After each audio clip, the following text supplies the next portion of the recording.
Amém. Então, hoje nós estamos em João, leitura do Evangelho de João. João apresenta Jesus como Filho de Deus. Mateus, Marcos, Lucas e João. Mateus, ele é o rei. Marcos, ele é o servo. Ele é o boi, ele é o servo. Lucas, ele é o filho do homem. E João, ele é o filho de Deus. E em João, capítulo 4, diz assim: quando, pois, Jesus veio a saber que os fariseus tinham ouvido dizer que ele, Jesus, fazia e batizava mais discípulos que João, se bem que Jesus mesmo não batizava, e sim os seus discípulos, deixou a Judéia, retirando-se outra vez para a Galiléia. E era-lhe necessário atravessar a província de Samaria. Chegou, pois, a uma cidade samaritana chamada Sicar, perto das terras de Jacó, dera seu filho José. Estava ali a fonte de Jacó, cansado da viagem, assentara-se Jesus junto à fonte, por volta da hora sexta. Nisto veio uma mulher samaritana tirar água. Disse-lhe Jesus: dá-me de beber, pois seus discípulos tinham ido à cidade para comprar alimentos. Então lhe disse a mulher samaritana: como, sendo tu judeu, pedes de beber a mim, que sou mulher samaritana? Porque os judeus não se dão com os samaritanos. Replicou-lhe Jesus: se tu conheceras o dom de Deus, e quem é o que te pede, dá-me de beber, tu lhe pedirias, e ele te daria água viva. Respondeu ela: Senhor, tu não tens com que tirar, e o poço é fundo. Onde, pois, tens água viva? És tu, porventura, maior do que Jacó, nosso pai, que nos deu o poço, do qual ele mesmo bebeu, e bem assim os seus filhos e seu gado? Afirmou-lhe Jesus: quem beber dessa água tornará a ter sede. Aquele, porém, que beber da água que eu lhe der, nunca mais terá sede. Pelo contrário, a água que eu lhe der será nele uma fonte a jorrar para a vida eterna. Disse-lhe a mulher: Senhor, dá-me dessa água, para que eu não mais tenha sede, nem precise vir aqui buscá-la. Disse-lhe Jesus: vai, chama teu marido e vem cá. Ao que lhe respondeu a mulher: não tenho marido. Replicou-lhe Jesus: bem disseste, não tenho marido, porque... Bem disseste, não tenho marido, porque 5 maridos já tiveste, e esse que agora tens não é teu marido. Isso disseste com verdade. Senhor, disse-lhe a mulher, vejo que tu és profeta. Nossos pais adoravam neste monte, vós, entretanto, dizeis que em Jerusalém é o lugar onde se deve adorar. Disse-lhe Jesus: mulher, podes crer-me que a hora vem, quando nem neste monte, nem em Jerusalém adorareis o Pai. Vocês adoram, vocês samaritanos, olha Jesus, vocês adoram aquilo que não conhecem. Nós adoramos o que nós conhecemos, porque a salvação vem dos judeus. Então você imagina aqui o contexto de uma afronta, de um embate aqui, porque os samaritanos então não eram uma raça pura, vamos dizer assim, né? Eram merecedores, e os judeus sim. E aí começa aquela coisa, aquela disputa, né? Dizendo: olha, como que tu pede água para mim se tu é judeu? A gente não se dá, né? A gente não se bica, nosso povo não tem parte, né? E aí Jesus disse: olha, se tu soubesse quem está pedindo, era tu que pediria. Aí você já viu, né, a guerra instaurada aqui, né? Ela disse: acaso tu é maior que o pai Jacó? Acaso tu é maior que o pai Jacó, que cavou esse poço? Como que tu vai tirar a água? E aí Jesus disse: olha, se tu soubesse quem está te pedindo, é tu que pediria água. E aí aí Jesus pega e diz: vai buscar teu marido, né? Ela disse: eu não tenho. Aí Jesus agora tem uma palavra de conhecimento, né? Ele disse: pois bem, né? Disseste, já tivesse 5, e o que tem não é teu. Aí ela disse: olha, eu vejo que tu és um profeta. Nossos pais, aí agora ela quer saber, ela percebe esse aspecto, essa autoridade de Jesus, esse aspecto espiritual em Jesus, essa revelação que ele teve, esse discernimento que ele teve. Isso é importante. né, na nossa vida. Autoridade do Espírito, né? O Espírito, ele revela, ele discerne, ele instrui, ele dá a palavra. E aí ela diz assim, mulher, ele diz, né, mulher, podes crer-me que a hora vem quando nem neste monte, nem no outro vocês adorarão. Por quê? Porque ela pergunta, eu quero saber, já que tu é profeta, me diz, como é que eu devo proceder na minha vida? Eu estou tentando. Qual é a religião certa? É neste monte que a gente deve adorar ou no outro monte? É a religião de vocês ou é a nossa? Aí Jesus disse, mulher, creia que a hora já vem, quando nem neste monte, nem em Jerusalém, adorareis o Pai. Vós adorais o que não conheceis, nós adoramos o que conhecemos, porque a salvação veio dos judeus. Mas vem a hora, e já chegou, em que os verdadeiros adoradores adorarão o Pai em espírito e em verdade. Porque são estes que o Pai procura para seus adoradores. Então Jesus estava dizendo, olha, agora não é mais o lugar físico, não é mais exterior, é uma vocação interior. Chegou a hora. Deus é espírito e importa que os seus adoradores o adorem em espírito e em verdade. Eu sei, respondeu a mulher, que há de vir o Messias chamado Cristo. Ela está falando de Jesus, para Jesus. Quando ele vier, nos anunciará todas essas coisas. Disse-lhe Jesus, sou eu que falo contigo, mulher. Neste ponto chegaram os discípulos e se admiravam de que estivesse falando com uma mulher. Todavia, nenhum lhe disse, que perguntas, ou por que falas com ela? Quanto à mulher, deixou seu cântaro, foi à cidade e disse àqueles homens, vinde comigo e vede um homem que me disse tudo quanto tenho feito. Será este porventura o Cristo? Saíram, pois, da cidade e vieram ter com ele. Então perceba, né? Primeiro que Jesus faz uma quebra, uma contracultura aqui. Jesus faz uma quebra, uma ruptura uma ruptura na cultura mesmo, porque um homem não poderia falar com uma mulher à beira de um poço. Ou melhor, não poderia falar com uma mulher. Publicamente, o homem não falava com mulher. E Jesus contrapõe, faz essa quebra, essa ruptura de contexto aqui, para se revelar também da graça aos samaritanos, né? Então, Jesus estava quebrando aqui estereótipos, barreiras para encontrar toda essa barreira religiosa, todo esse muro que impedia, essa barreira que impedia que outras pessoas fossem alcançadas pelo amor de Deus, que era isso que os judeus faziam, né? Eles, como da aliança de Abraão, então, se posicionavam e dizendo, olha, estamos debaixo da aliança, e vocês não, nós merecemos, vocês não. E Jesus agora, ele se manifesta e dá acesso àqueles que antes estavam segregados, né? Dá acesso àqueles que antes estavam limitados a relacionar com Deus. Pois bem, aí Jesus fala com ela, depois chegam os discípulos, e aí eles não ficaram questionando. Agora, ela sai e começa a testemunhar. Ele revelou a minha vida. Vocês precisam ver, é o Cristo.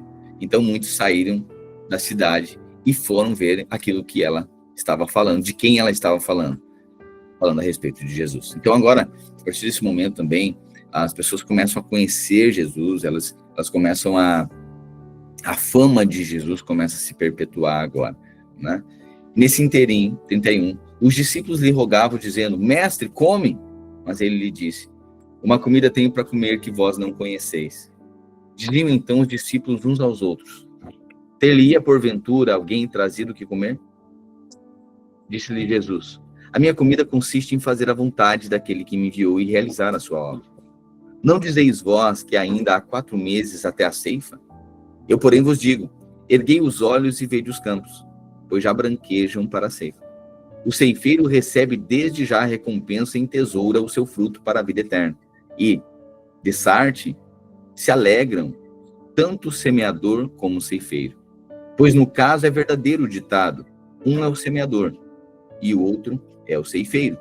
Eu vos enviei para ceifar o que não semeastes.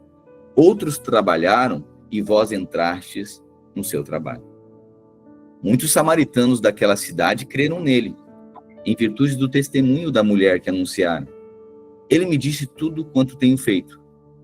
Vindo, pois, os samaritanos ter com Jesus, pediam-lhe que permanecesse com eles, e ficou ali 2 dias. Muitos outros creram nele por causa da sua palavra, e diziam à mulher: já agora não é pelo que disseste que nós cremos, mas porque nós mesmos temos ouvido e sabemos que é verdadeiramente o Salvador do mundo. Aleluia. Então, é como disse Jó, né? Primeiro nós conhecíamos de ouvir falar, mas agora os nossos olhos podem ver. Né? Então, isso aqui é uma experiência, é a experiência pessoal que cada um tem com o Senhor, né? É totalmente diferente. Uma pessoa tem uma experiência pessoal, é totalmente diferente. Dirigiu-se de novo a Caná da Galileia, onde da água fizera vinho. Ora, havia um oficial do rei cujo filho estava doente em Cafarnaum. Tendo ouvido dizer que Jesus viera da Judeia para a Galileia, foi ter com ele e lhe rogou que descesse para curar seu filho, que estava à morte.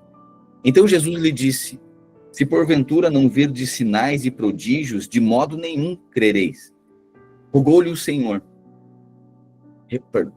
Rogou-lhe o oficial: Senhor, desce antes que meu filho morra.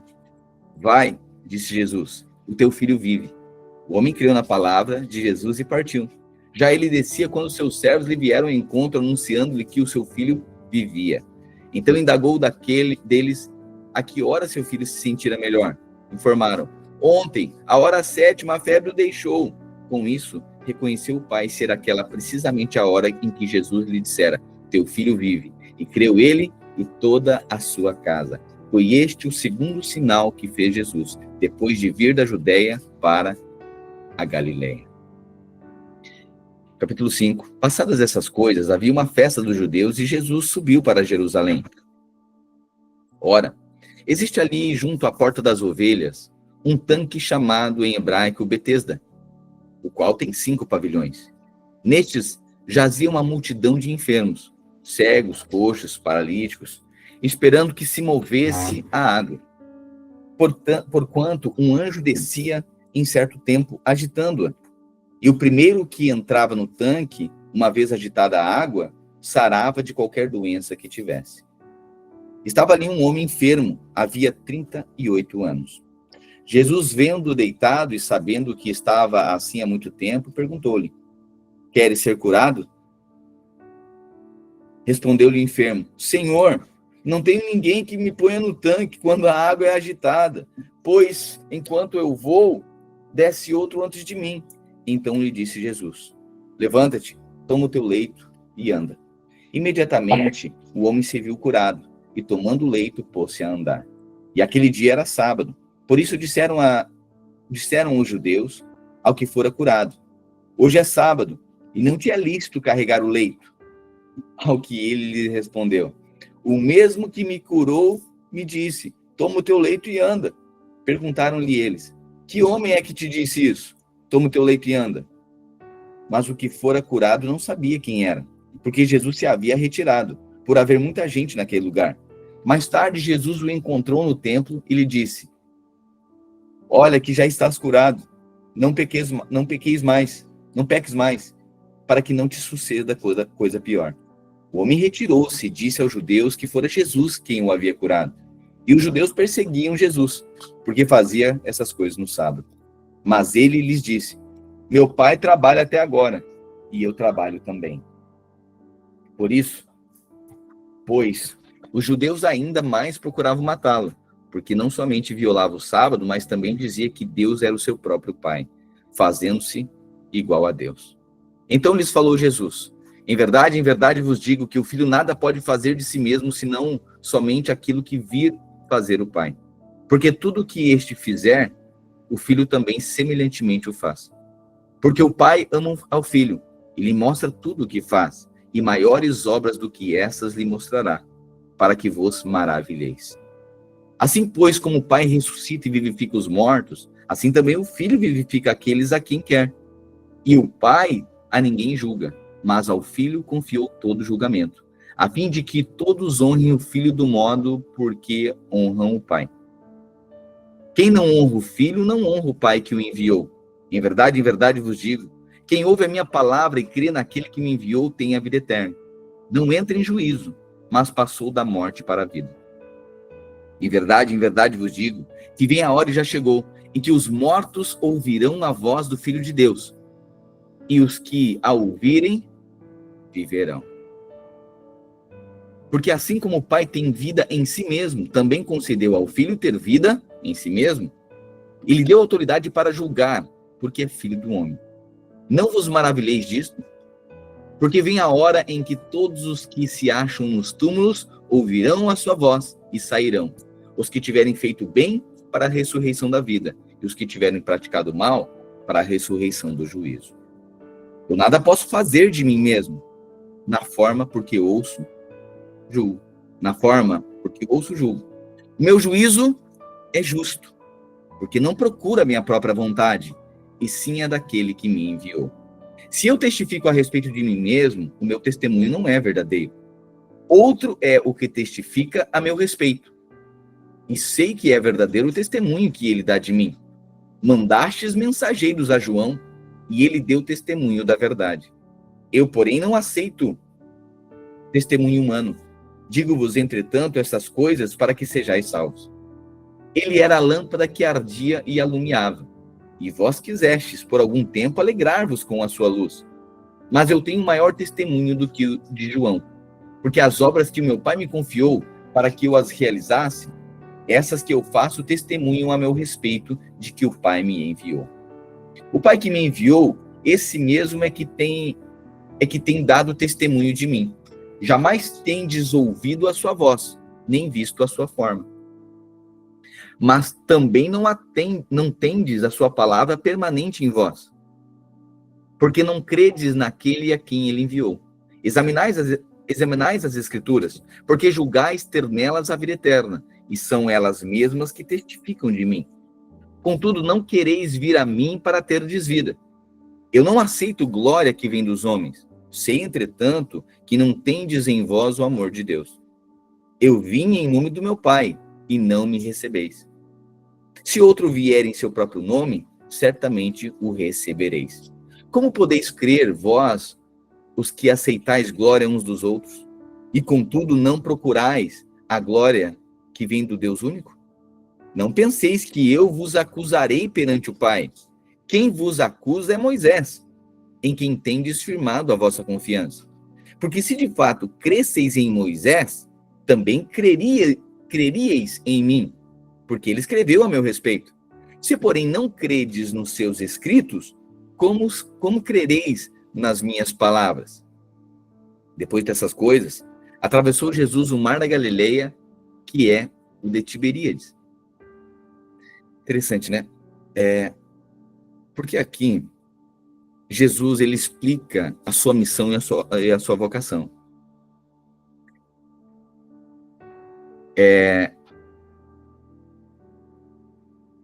Jesus agora, ele começa a trazer uma referência, dizendo o seguinte, olha, as coisas que faço eu não faço por mim mesmo. Eu faço porque meu Pai me enviou para fazer. Então Jesus aqui se manifesta como filho de Deus. Ele está dizendo, olha, vocês por algum tempo creram na mensagem de João. E João falou a meu respeito. Ele diz o seguinte também, Moisés também falou a meu respeito. Então, eu sou enviado. Jesus estava confirmando a sua missão. Jesus estava testificando a sua missão.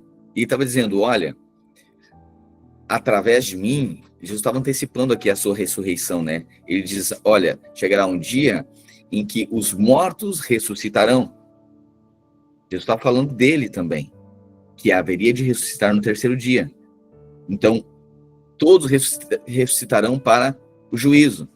Então, Jesus já estava antecipando aquilo que iria acontecer com ele, para que testificassem de que ele era o Filho de Deus. Olha o que Jesus fala no verso 30. Eu nada posso fazer de mim mesmo, na forma porque eu ouço, julgo. O meu juízo é justo, não porque não procura a minha própria vontade, e sim a daquele que me enviou. Ou seja, ele estava falando, as coisas que eu estou falando aqui para vocês, as coisas que eu estou apontando aqui para vocês, eu não trago condenação para vocês. Quem condena vocês é Moisés.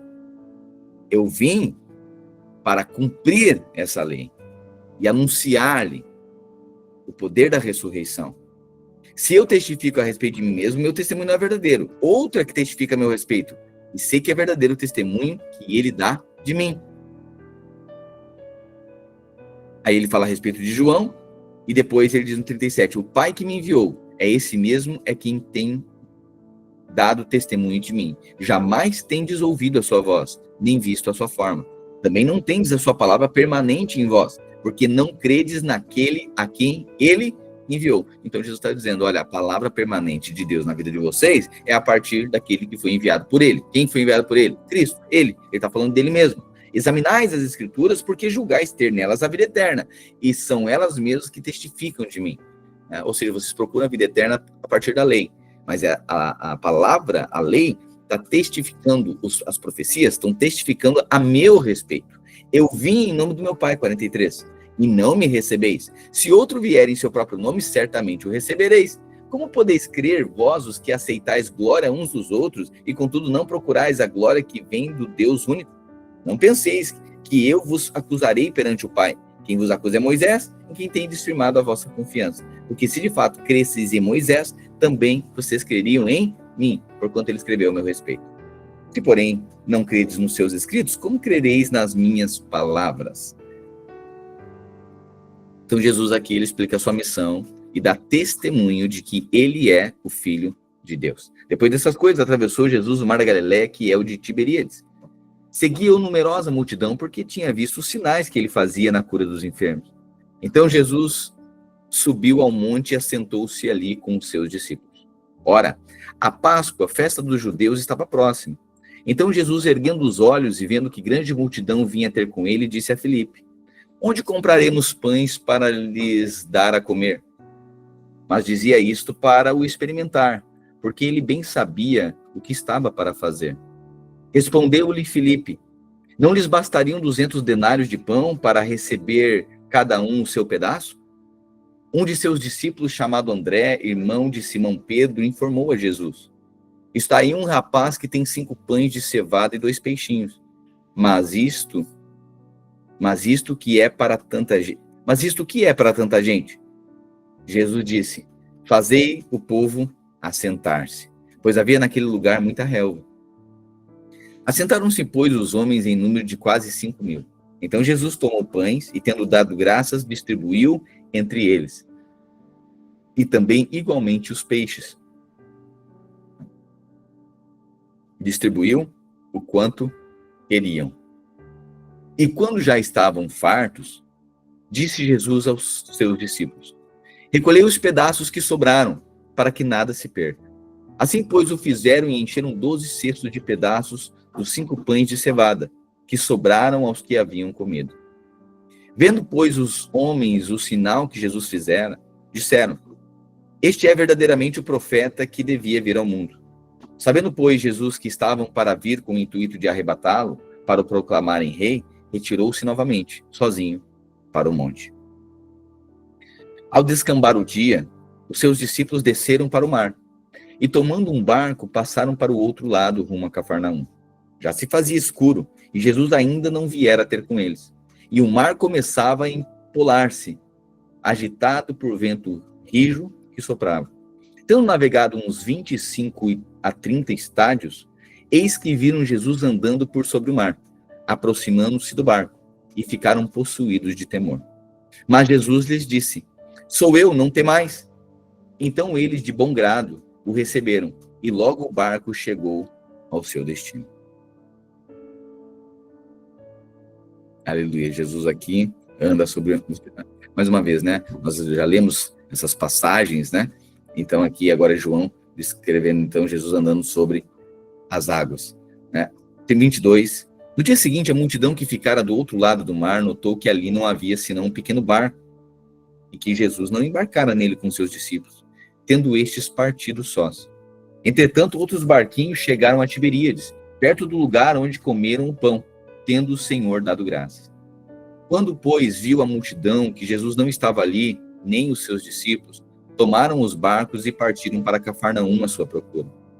E tendo-o encontrado no outro lado do mar, lhe perguntaram: Mestre, quando chegaste aqui?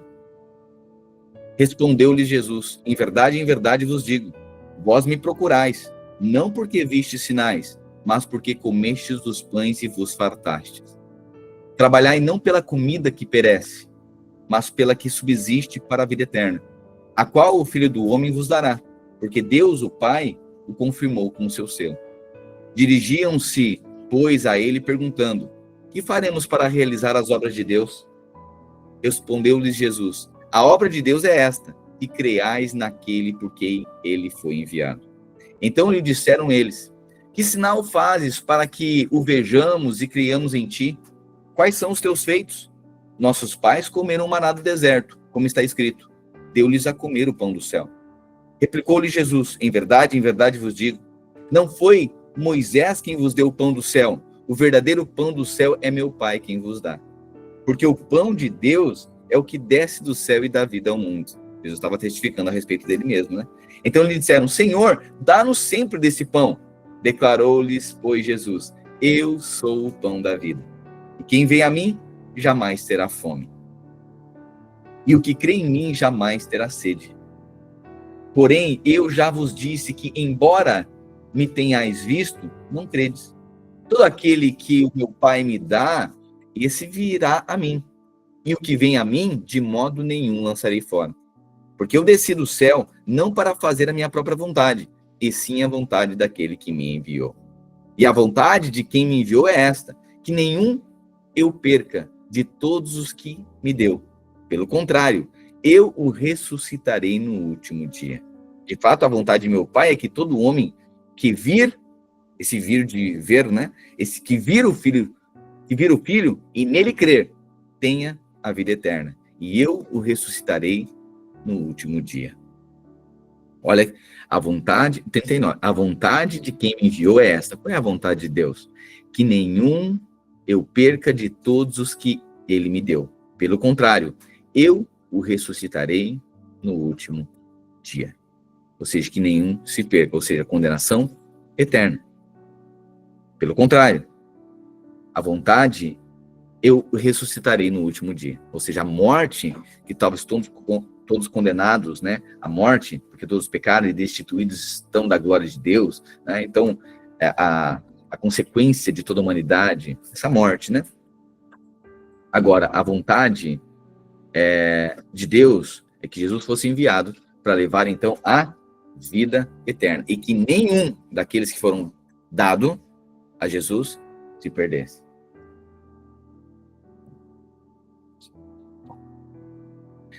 De fato, a vontade do meu Pai é que todo homem que vir o Filho e nele crer tenha vida eterna, e eu o ressuscitarei no último dia.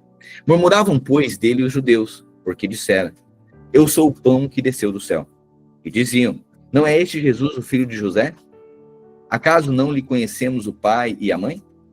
Como, pois, agora diz: desci do céu? Olha só os judeus, né? Como que ele está dizendo que ele é o pão do céu, que ele é o filho de Deus? E se Jesus não é o filho de José? Ou seja, aqui é o grande perigo, né?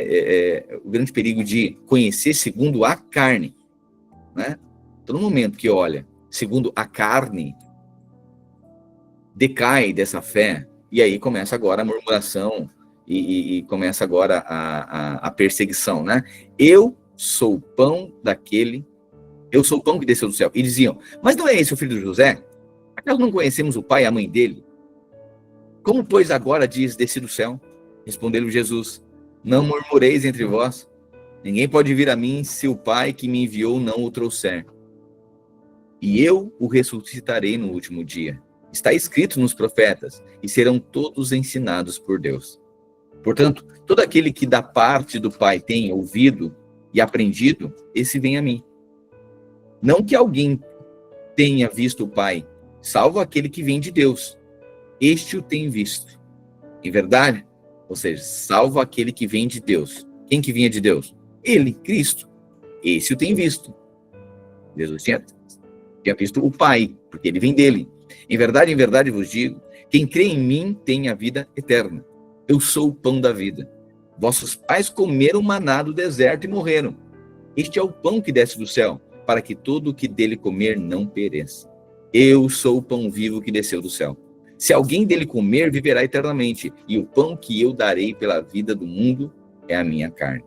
Disputavam, pois, os judeus entre si, dizendo: como pode este dar-nos a comer a sua própria carne? Então, mais uma vez aqui, né, o problema dessa falta de discernimento, né, essa falta de virtude espiritual para discernir. É por isso que nós carecemos, né, do Espírito de Deus nos dando discernimento a respeito de todas as coisas. Porque a letra, porque o objetivo, o aparente visível, pode nos matar. Né? Então, olha o que ele diz: ó, como ele pode dizer que nós devemos comer da própria carne dele, que ele é o pão, desceu do céu? Quem de mim se alimenta, por mim viverá, e quem de mim bebe não terá mais sede. Como assim? 53, respondeu-lhe Jesus: em verdade vos digo, se não comerdes a carne do Filho do Homem e não beberdes o meu sangue, não tendes vida em vós mesmos. Jesus está dizendo: quem vai ter vida? Quem come da minha carne e bebe do meu sangue. É por isso que depois Jesus parte o pão, né, e disse: olha, esse aqui é o meu corpo, né, moído por vós, em vosso lugar.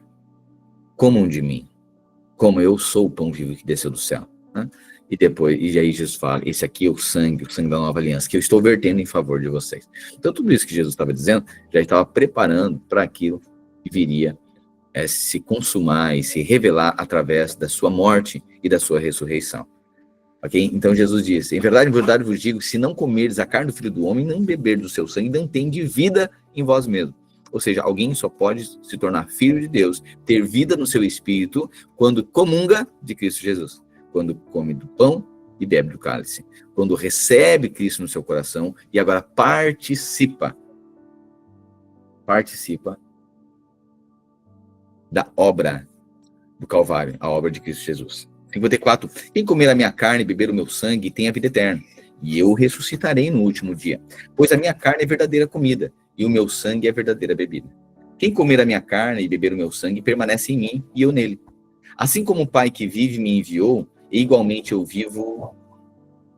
Assim como o Pai que vive me enviou, igualmente eu vivo pelo Pai, também quem de mim se alimenta, por mim viverá.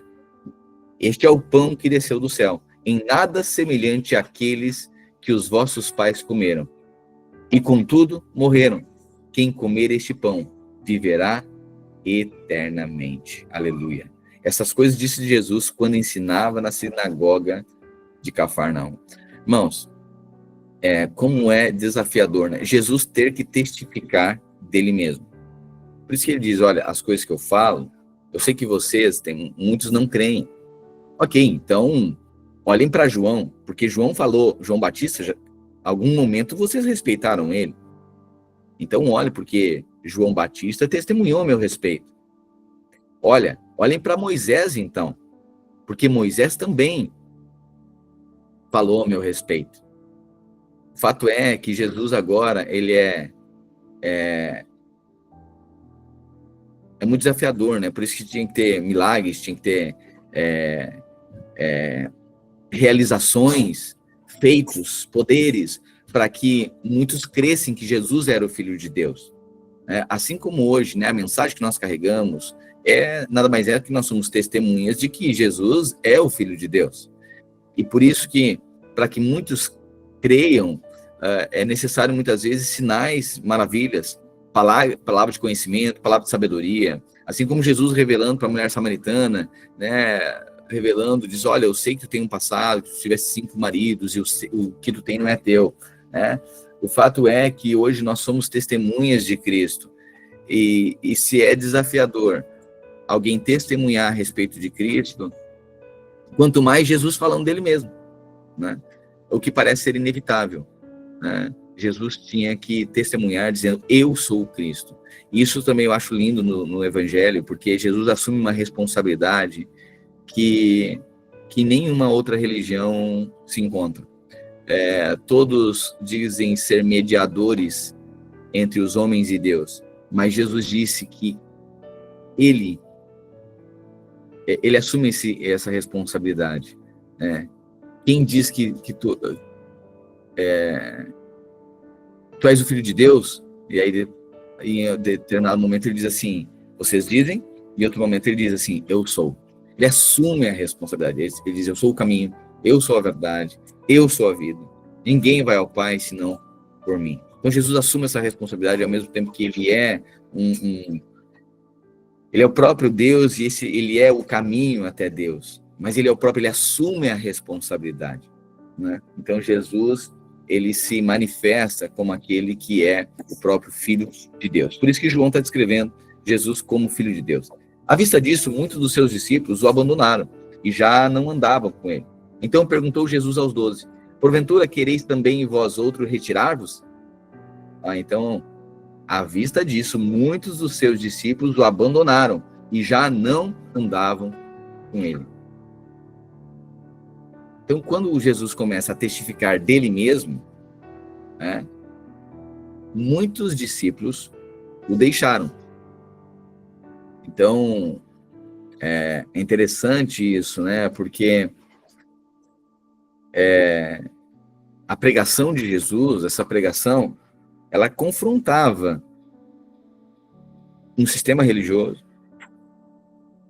Pastor, mas olha só, não era Deus. A lei não é de Deus, não foi Deus, claro que era. Eles não estavam ali tentando guardar e seguir a lei, sim, mas eles não conseguiam, ok. A questão é que eles não conseguiram ver, perceber, o coração deles estava com o véu da religião, o véu da religiosidade. Não faz discernir o espírito das coisas. Então, a profecia, os escritos proféticos dos profetas,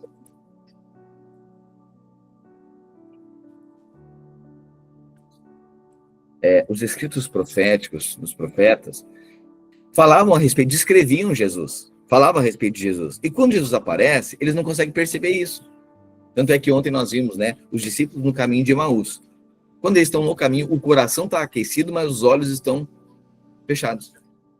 O coração, e é possível, isso é um grande perigo, nós mantemos uma vida com Deus, que o coração é aquecido, mas os olhos não têm revelação. A gente até sente nas emoções, mas o coração, os olhos não conseguem ver, não conseguem discernir o espírito por trás das situações. Então, vivemos momentos emocionantes, mas os olhos estão fechados, não estão abertos para perceber o espírito do Cristo, do enviado. Então, diante dessa, quando Jesus começa a se manifestar e começa agora a dizer, eu sou o pão vivo que desceu do céu, eu sou esse de quem as escrituras falavam, aí alguns acham demais a sua pregação, esse confronto para com os religiosos. Alguns começam a dizer o seguinte, não, é demais, não tem como. Alguns disseram para Jesus, Jesus, acredito que foi em Mateus que nós lemos essa descrição, Mateus ou Marcos, Mateus, Jesus, muitos estão indo embora. E aí Jesus pergunta para eles, olha, vocês fiquem à vontade se vocês quiserem ir junto. Eu sei que essa mensagem, esse contexto parece duro, Jesus, primeiro que é duro essa desconfiança que Jesus enfrenta. Por outro lado, Jesus também se posiciona, diz, olha, vocês são livres. Aí muitas vezes a gente precisa sempre olhar a palavra de Deus com o espírito correto. Exatamente o que a gente está falando agora. Acredito que Jesus estava querendo mandar ninguém embora. Ele estava se posicionando, dizendo, olha, vocês precisam, se vocês não tiverem revelação também, vocês são livres. Não vou tentar convencer vocês de algo. Eu sou testemunha, mas isso necessita da fé de vocês. E é vocês que têm que crer. Por isso que o evangelho não é pregado com palavra persuasiva de humana. Quem convence do pecado, da justiça e do juízo é o Espírito Santo. Portanto, todo cristão precisa estar convencido de Cristo por meio do Espírito. Senão a gente corre o risco de ter coração aquecido, mas não ter olhos abertos, né? É inevitável. Coração aquecido, sem os olhos abertos, no momento que Jesus estava testificando que ele era o enviado, que ele era o Messias, isso só é revelado por meio do Espírito, né? Então, assim, é só se houvesse um alinhamento ali de percepção em relação às Escrituras, né? Mas, então, alguns deles disseram, o teu discurso é duro demais, porque tu confronta os religiosos, tu confronta, e muitos dos seus discípulos o abandonaram e já não andavam com ele. Então perguntou Jesus aos 12, porventura quereis também vós outros retirar-vos? Respondeu-lhe Simão Pedro, Senhor, para onde iremos nós? Só tu tens as palavras de vida eterna. E nós temos crido e conhecido que tu és o Santo de Deus. Nós cremos e conhecemos. Ou seja, nós cremos, nós tivemos os nossos olhos abertos. Esse conhecer, né, o conhecer de Cristo, nós relacionamos, nós percebemos, isso não é de ouvir falar, é algo revelado. Irmãos, que eu e você temos a revelação de Cristo no nosso coração por meio do Espírito. Isso faz toda a diferença na vida de um cristão. Toda a diferença. Ter experiência espiritual em que os nossos olhos são abertos. Não apenas com o coração aquecido. Não apenas com o coração aquecido. Porque se não tivermos nossos olhos abertos, qualquer vento de doutrina nos carrega. O fato é que Jesus estava testificando a respeito da reputação dele. Está dizendo, eu sou filho de Deus. Irmão, vamos lá. Se manifestasse um dentre nós. A gente, imagina, se manifestasse um dentre nós dizendo, é o filho de Deus. Então, assim, naturalmente, iríamos desconfiar. Não, mas queremos ver os fatos. Né? Precisa ter fato aqui. Né? E aí, Jesus começa agora a dar sinais, fatos, que apontavam, que as Escrituras apontavam. Né? E diz, olha, de mim falavam os profetas. Vocês não ouviram João Batista que disse a meu respeito? Ok, se você não quer me ouvir, ouçam João Batista. Moisés também falou de mim, olha a lei aí. Então, Jesus começa a dar evidências de quem ele era. Então, Jesus carrega aqui fatos que testificavam que ele era o enviado de Deus. Além dos fatos, existiam agora experiências que revelavam que ele era, que revelavam quem ele era. Por isso que Pedro disse, olha, quando Jesus fala, para onde iremos nós? Só tu tens palavra de vida eterna. Jesus fala para ele, vocês não querem ir também? Vocês são livres para não acreditarem. Vocês são livres.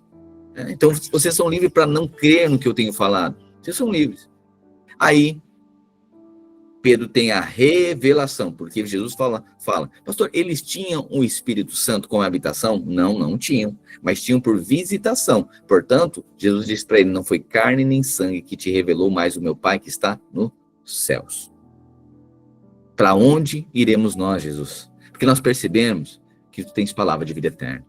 Os teus feitos, as tuas palavras, há evidências, tanto nas Escrituras, tanto nos pergaminhos, tanto nos profetas, nós percebemos que tu és o Filho de Deus. Para onde iremos nós, se só tu tens palavra de vida eterna? Replicou-lhe Jesus, não vos escolhi eu num número de 12?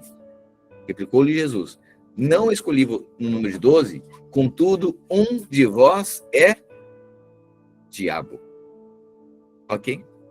Então aqui lembra que eu falei, e pastor, não era dos discípulos? Pois é, mas um é um diabo. Então, Judas é aquele que vai, então ele está ali para o propósito. Ele está ali para que o propósito se cumpra. O propósito de Jesus era, então, estabelecer o perdão, o pagamento, o perdão dos pecados por meio de morte de cruz. Portanto, Judas agora está ali, ele é a personificação de Satanás, está entre os discípulos, mas para entregar Jesus para que ele fosse crucificado. Então Jesus disse agora, Replicou Jesus: eu não vou escolher em número de 12, contudo, um dos 12 é um diabo. Referia-se ele a Judas, filho de Simão Iscariotes, porque era quem estava para traí-lo, sendo um dos 12. Ok? Então Jesus deixa claro que interessante que Jesus podia evitar isso, né? Jesus podia evitar, e não evitou, porque sabe que está ali para o cumprimento do propósito. Qualquer um de nós tentaria evitar, mas Jesus está ali confiando na vontade do Pai, confiando que ele veio para perdão de pecados, para remissão de pecados, para morrer em favor da humanidade. Então discerne, Jesus não elimina, Jesus suporta, Jesus passa, Jesus enfrenta, Jesus não foge. Porque tem convicção da vocação, que aí você carreguemos a convicção das nossas vocações, mesmo diante de tribulações, mesmo diante do dia mau, que você carregue a convicção no seu coração daquilo que você foi chamado, para ser uma expressão de Cristo, para ser um cristão, para ser uma expressão do amor de Deus, ainda que isso lhe custe, ainda que isso seja recheado de perseguição, seja recheado de enfrentamentos, mas que você esteja na sua posição, pois você reconhece, por meio do Espírito, o propósito, a sua vocação, a vocação ao qual você foi chamado. Amém? Seja na sua família, seja lá no seu emprego, aonde quer que você esteja. Você reconhece que você é um enviado de Deus para manifestar o reino, para manifestar a glória de Deus. Passadas essas coisas, capítulo 7, Jesus andava pela Galileia, porque não desejava percorrer a Judeia, visto que os judeus procuravam matá-lo. Ora, a festa dos judeus, chamada Festa dos Tabernáculos, estava próxima. Dirigiam-se, pois, a ele os seus irmãos, e lhe disseram: deixa este lugar e vai para a Judeia, para que também os teus discípulos vejam as obras que fazes. Porque ninguém há que procure ser conhecido em público, e contudo realize os seus feitos em oculto. Se fazes essas coisas, manifesta-te ao mundo, pois nem mesmo os seus irmãos criam nele. Meu Deus do céu. Olha isso. Passadas essas coisas, Jesus andava pela Galileia, porque não desejava percorrer a Judeia, visto que os judeus procuravam matá-lo. Ok. Ora, a festa dos judeus, chamada Festa dos Tabernáculos, estava próxima. Dirigiram-se, pois, a ele os seus irmãos e lhe disseram: deixa este lugar e vai para a Judeia, para que também os teus discípulos vejam as obras que fazes. Porque ninguém há que procure ser conhecido em público, e contudo realize os seus feitos em oculto. Ou seja, eles estavam recomendando a Jesus: tu tem que manifestar publicamente quem tu é. Os discípulos, as pessoas que querem crer em ti, tu tem que manifestar publicamente isso, para que eles creiam que tu é o enviado de Deus. Se fazes essas coisas, manifesta-te ao mundo, pois nem mesmo os seus irmãos criam nele. Disse-lhe, pois, Jesus: o meu tempo ainda não chegou, mas o vosso sempre está presente. Não pode o mundo odiar-vos, mas a mim me odeia. Porque eu dou testemunho a seu respeito de que as suas obras são más. Ou seja, porque Jesus está dizendo: por que eu sou perseguido? Porque eu denuncio que as obras do mundo são más. E é por isso que o mundo me persegue. Subi vós outros à festa. Eu, por enquanto, não subo, porque o meu tempo ainda não está cumprido. Disse-lhes Jesus, ou seja, a festa dos tabernáculos. Jesus está dizendo: eu vou ficar aqui pela Judeia, eu vou ficar aqui pela região da Galileia, e vocês subam a Jerusalém. Mas eu não vou subir porque o meu tempo não é chegado ainda. Mas depois que seus irmãos subiram para a festa, então subiu ele também, não publicamente, mas em secreto. Ora, os judeus o procuravam na festa e perguntavam: onde estará ele? E havia grande murmuração a seu respeito entre as multidões. Uns diziam: ele é bom, e outros: não, antes ele engana o povo. Entretanto, ninguém falava dele abertamente, por ter medo dos judeus. Corria já em meio à festa, e Jesus subiu ao templo e corria já em meio à festa. E Jesus subiu ao templo e ensinava. Então os judeus se maravilhavam e diziam: como sabe este letras? Como sabe este letras sem ter estudado? Respondeu-lhe Jesus: o meu ensino não é meu, e sim daquele que me enviou. Se alguém quiser fazer a vontade dele, conhecerá a respeito da doutrina, se ela é de Deus ou se falo por mim mesmo. Quem fala por si mesmo está procurando a sua própria glória, mas o que procura a glória de quem me enviou, esse é verdadeiro, e nele não há injustiça. Não vos deu Moisés a lei? Contudo, ninguém dentre vós a observa. Por que me procurais matar-me? Respondeu a multidão: tens demônio! Olha o que Jesus está falando. Não vos deu Moisés a lei? Contudo, ninguém dentre vós a observa. O que está dizendo? Vocês têm a lei, mas vocês não conseguem discernir isso. Vocês têm a palavra, mas não têm revelação. Vocês têm a mensagem, mas o espírito da mensagem não está em vocês. Vocês não conseguem discernir. Quando Jesus confronta isso, ele diz o seguinte: está endemoniado. Ele tem demônio, está dizendo que a gente não tem revelação. Tá dizendo... Olha isso. Ninguém dentre vocês observa a lei, Jesus estava dizendo. Por que vocês procuram me matar? Respondeu a multidão: ele tem demônio. Quem é este que procura te matar? Replicou-lhe Jesus: um só feito realizei, e todos vós admirais, pelo motivo de que Moisés vos deu a circuncisão, se bem que ela não vem dele, mas dos patriarcas. No sábado circuncidais um homem. E se o homem pode ser circuncidado em dia de sábado, para que a lei de Moisés não seja violada, por que vos indignais contra mim pelo fato de eu ter curado num sábado, ao todo um homem?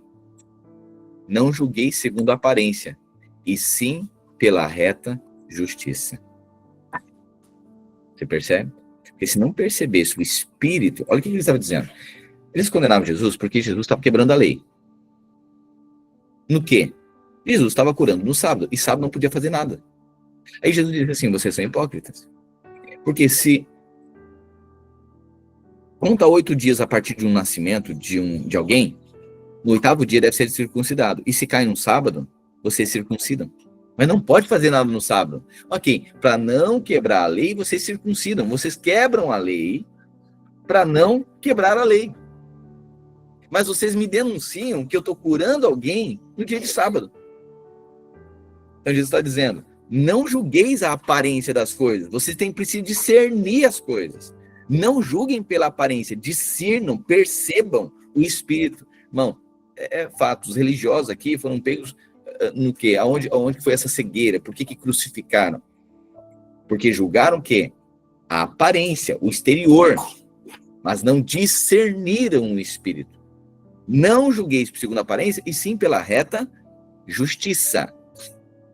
Diziam alguns de Jerusalém: não é este aquele a quem procuram matar? Eis que ele fala abertamente, e nada lhe dizem. Porventura reconhece verdadeiramente as autoridades que este é de fato o Cristo? Todavia sabemos de onde este é. Quando, porém, vier o Cristo, ninguém saberá de onde ele é. Jesus, pois, enquanto ensinava no templo, clamou, dizendo: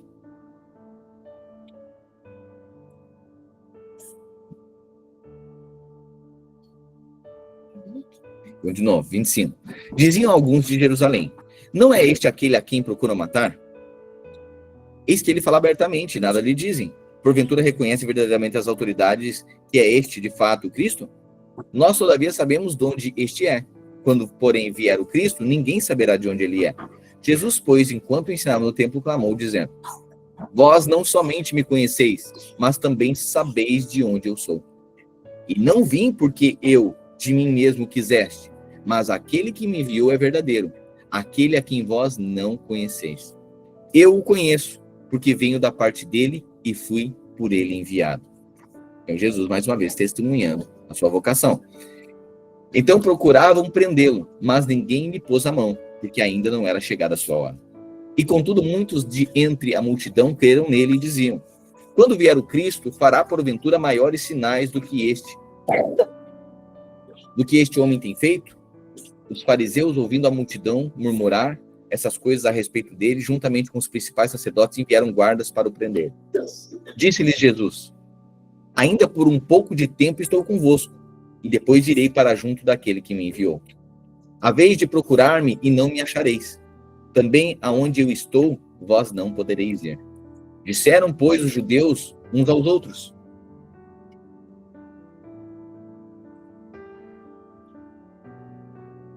para onde irá este que não o possamos achar? Irá porventura para a dispersão entre os gregos, com o fim de os ensinar? Que significa de fato o que ele diz: haveis de procurar-me e não me achareis? Também aonde eu estou, vocês não podem ir. No último dia, o grande dia da festa, levantou-se Jesus e exclamou: se alguém tem sede, venha a mim e beba. Quem crer em mim, como diz a Escritura, do seu interior fluirão rios de água viva. Isso diz aquele com respeito ao Espírito que haviam de receber os que nele crescem. Pois o Espírito até aquele momento não fora dado, porque Jesus não havia sido ainda glorificado. Então os que dentre o povo tinham ouvido essas palavras diziam: este é verdadeiramente o profeta. Outros diziam: ele é o Cristo. Outros, porém, perguntavam: porventura o Cristo virá da Galileia? Você percebe aqui a identidade de Jesus? Uns diziam: não, ele é um profeta. Outro: não, ele é o Cristo. Outros, porém, diziam: será que ele virá da Galileia? Então, uns tinham certeza, outros não tinham certeza. Outros diziam que ele era apenas um profeta. 42, olha agora. Não diz a Escritura que o Cristo vem da descendência de Davi, da aldeia de Belém, de onde era Davi? Assim houve uma dissensão entre o povo por causa dele. Alguns dentre eles queriam prendê-lo, mas ninguém lhe pôs as mãos. Voltaram, pois, os guardas à presença dos principais sacerdotes e fariseus, e estes lhes perguntaram: por que não o trouxestes? Olha só, os guardas voltaram, pois, os guardas à presença dos principais sacerdotes. Só lembrando aqui, que existia aqui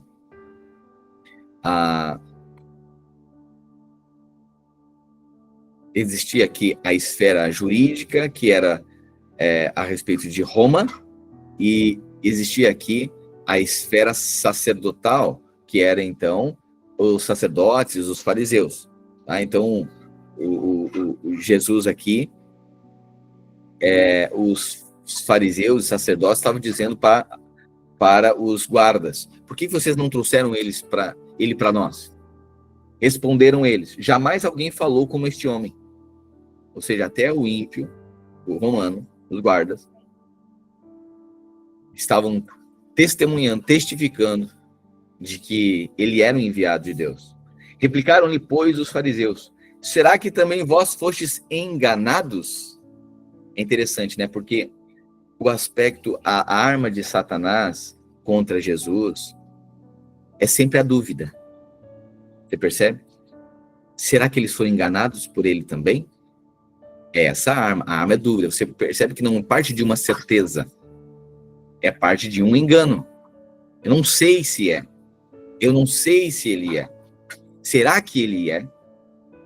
Então, alguns, como os discípulos aqui, estão dizendo: tu és o Cristo. Então, alguns tinham certeza. Outros diziam: eu não sei se ele é o Cristo. Outros dizendo: ele é um profeta. Agora, a base, a arma de Satanás sempre é a dúvida. Dúvida. Será que é isso mesmo? A dúvida é suficiente para Satanás. É isso aí. Interessante que não é o fato, é a dúvida. Fica aquela coisa assim: será que ele é? Será? Será que ele é o Cristo? Porque eles estavam duvidando. Não pode ser. Isso aí não é enviado de Deus, não. Esse aí quebra a lei. Esse aí transgrediu a lei. Era isso que eles estavam falando. Ele não pode ser enviado. Afinal de contas, o enviado de Cristo, o enviado de Deus, nunca quebraria a lei. Ele está dizendo: mas ele quebrou a lei. Aí Jesus está dizendo: eu não quebrei a lei. Jesus está dizendo: vocês não percebem que eu sou enviado. Eu estou dando testemunho. Os meus feitos, os milagres, o testemunho de João não vale para vocês? Gente, é profeta. Se vocês ouviram, não vale o testemunho de João? Se não creem em João, as coisas que eu fiz até agora também não valem para vocês? Ok, então eu vos testifico de mim mesmo, que eu vim do Pai. Ou seja, e aí, é bem isso, né, Fábio? Falando, a dúvida é suficiente para Satanás. Ou seja, os fatos, as escrituras, as sentenças proféticas que testificavam, que apontavam que Jesus viria, meus irmãos, a gente está falando de inúmeras profecias messiânicas a respeito da vinda do Messias. Quando Jesus aparece, parece que não tem evidência capaz de convencer os religiosos de que Jesus era filho de Deus. O fato de pessoas serem curadas, o fato de ele ressuscitar mortos, ou seja, os feitos dele, disseram, não vale de nada. Vamos lá. Os feitos de Jesus, que até então nenhum rabi foi apresentado, ensinando como ele ensinava, com a autoridade que ele tinha e realizando milagres que ele realizava. Isso tudo era profecia. Quando Jesus se manifesta realizando tudo isso, muitos começaram a testificar e dizer, ele é o Filho de Deus, ele é o Cristo. Aí eu pergunto para você, sinais, prodígios, milagres, se não são propriamente em si a prova total, vamos lá, porque outras pessoas, outros videntes, médiuns, curandeiros, também faziam milagres, determinado tipo de milagre. Ok, então a gente pode dizer o seguinte, não, mas se é por milagre, tem outras coisas, você vai em outras religiões, também acontecem umas curas. Ok? Mas o poder da ressurreição só estava em Cristo. Primeira coisa. Aí ele diz, então, olhem para os meus milagres. Se não é a prova banal, é um grande sinal, sinais e maravilhas, que Jesus era o Filho de Deus, sim ou não? Sim. Adiantava tudo isso que Jesus estava fazendo? Adiantava como prova para convencer os judeus que ele era o Filho de Deus, sim ou não? Não adiantava. Mesmo ele tendo sinais, prodígios, maravilhas, isso não era suficiente. Olha só, tá bom. Então, se sinais, maravilhas, a história de Jesus, os milagres de Jesus não eram suficientes, pois bem, então agora tem o quê? João Batista testifica que ele é. Ele diz, é este de quem eu falo. É este eis o Cordeiro que tira o pecado do mundo. João Batista, alguém na época extremamente respeitado. Ok? Filho de Zacarias, da ordem sacerdotal. Se não bastasse isso, e para eles valeu? Não valeu. Mas só um pouquinho, é João Batista. Aqueles que o povo tinha temor. Não bastava também. Meu Deus, então, peraí, os sinais que ele fazia, os milagres que ele fazia, agora, o testemunho de alguém extremamente relevante da época, João Batista, também não serviu. Agora, Jesus testifica a respeito dele mesmo. Imagina, se não creram em João Batista, não creram em Moisés, creriam nele, por isso que alguns estão dizendo, não, isso aí eu sei, isso aí é o filho do Zé. Agora ele está... E outra, ele diz, na verdade, ele está falando isso aí, mas na verdade é um demônio, é possuído de demônio. Então você percebe que quando, pelo fato de haver uma cegueira espiritual, um coração endurecido, né, que eram os religiosos, né, eles estavam nessa cortina de fumaça, né, o véu da lei ali, pode apresentar tudo, pode apresentar fato, pode apresentar testemunha, pode apresentar... Jesus estava apresentando o seu currículo, né? E pouco importava. E aí, por isso, que alguns, então, começam agora, a partir do pressuposto do que? Da dúvida. Olha, porventura o Cristo virá da Galileia? Não diz a Escritura que Cristo vem da descendência de Davi, da aldeia de Belém, de onde era Davi? Pois é, mas se fosse isso, se isso fosse para eles crerem, por que não creram? Porque Jesus veio de Belém, da descendência de Davi. Ou seja, com todo o argumento teológico, com toda a profecia, ou seja, só dizer, também, só um pouquinho. Ele vem da tribo de Davi? Ele não é um judeu? É. Não vem da tribo de Davi? Vem. Ele não viria não seria chamado Nazareno? Sim. E depois que ele saiu de Belém, não foi para Nazaré? Passou uma parte da infância em Nazaré? Sim. Então, peraí. A profecia tudo está dizendo a respeito dele. Mas eles ainda não criam. Porque a arma de Satanás é o quê? A dúvida. Então, prioritariamente, o grande problema da humanidade, na verdade, sempre vai ser uma questão de fé.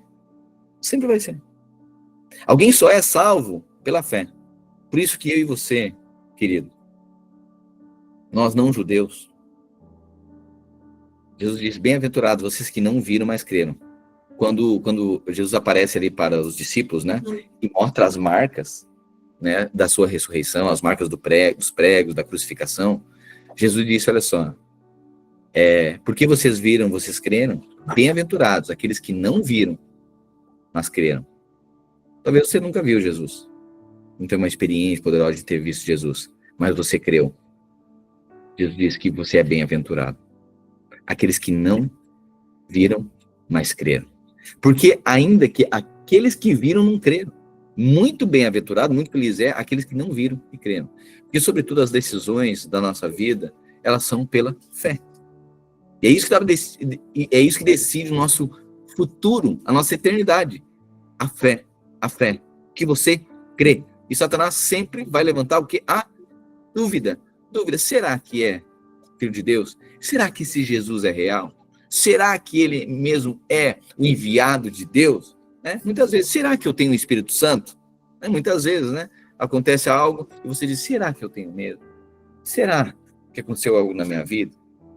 E Jesus vai dizer, olha, você vai ter evidências de um nascer de novo. Você vai ter evidências.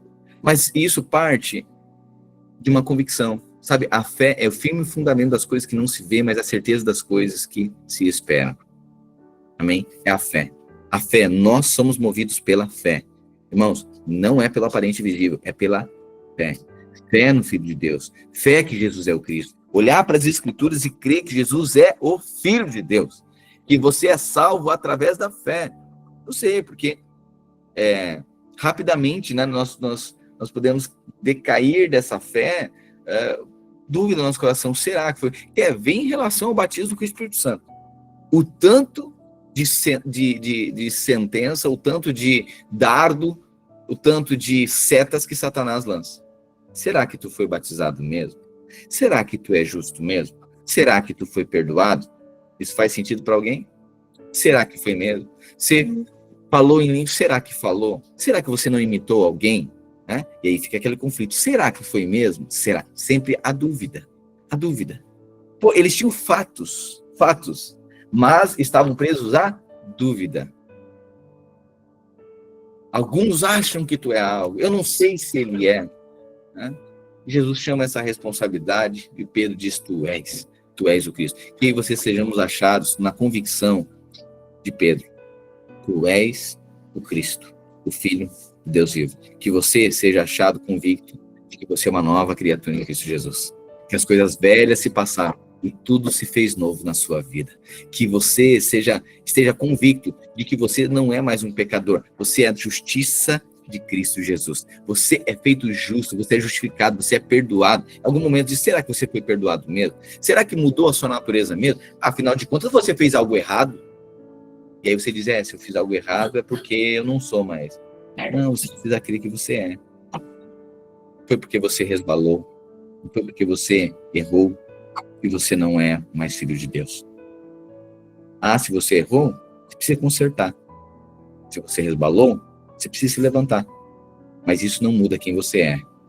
Nenhuma condenação há para aqueles que estão em Cristo Jesus. Você é amado, você é perdoado, você está salvo. Nada e nem ninguém pode mudar isso. Essa é a sentença do Evangelho para você. O Evangelho o tempo inteiro está dando certeza. Você é, este é. Olha a voz que vem do alto para Jesus, uma voz quando Jesus é batizado. Este é o meu filho. Deus não diz, talvez esse seja meu filho, sabe? Satanás, a arma de Satanás é a dúvida. A arma de Deus é a certeza. Este é o meu filho amado. Portanto, a palavra de Deus diz sentenças de certeza a seu respeito. Que você é justo. Que você é santo. Que você é salvo. E nada e nem ninguém pode mudar isso. Voltaram, pois, 45. Os guardas da presença dos principais sacerdotes fariseus lhe perguntaram, por que não o trouxeste? Responderam, jamais alguém falou como este homem. Replicaram-lhe, pois, os fariseus, será que vocês também foram enganados? Olha a dúvida aqui. Porventura creu nele também alguém dentre as autoridades ou algum dos fariseus? Quanto a esta plebe que nada sabe da lei, é maldita.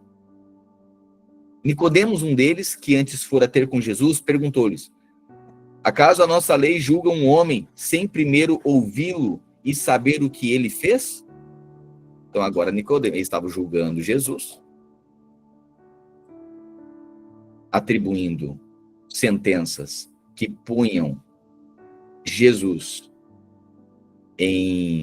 questionavam a respeito de Jesus se autoproclamar filho de Deus e o enviado de Deus, e ser o Redentor e o Messias. Faziam várias acusações. E aí, Nicodemos, dentre os religiosos, e olha só como é interessante, porque João aqui descreve, né? Primeiro, né? Voltaram os guardas e eles perguntaram, por que vocês não trouxeram Jesus?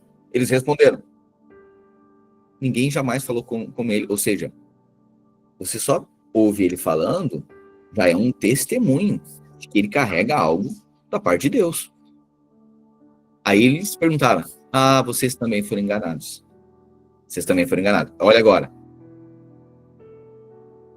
Replicaram-lhes, pois os fariseus disseram para eles, será que vocês foram enganados? Porventura creu nele alguém dentre as autoridades ou algum dos fariseus? Ou seja, está dizendo, quem é que creu nele? Algum dos fariseus creu nele? Vocês creem porque você não sabe da lei. Vocês estão sendo persuadidos porque você não sabe das escrituras. É isso que eles estão falando. Nós sabemos da lei. Nós sabemos. Vocês não. Porventura creu nele alguém das autoridades ou algum dos fariseus? Quanto a essa plebe que nada sabe da lei, é maldita. Olha só a soberba dos fariseus. Nós sabemos, vocês nada sabem. Nicodemos, um dos fariseus, um mestre da lei, alguém se levanta e diz assim, que antes fora ter com Jesus, perguntou-lhes, acaso a nossa lei julga um homem sem primeiro ouvi-lo e saber o que ele fez?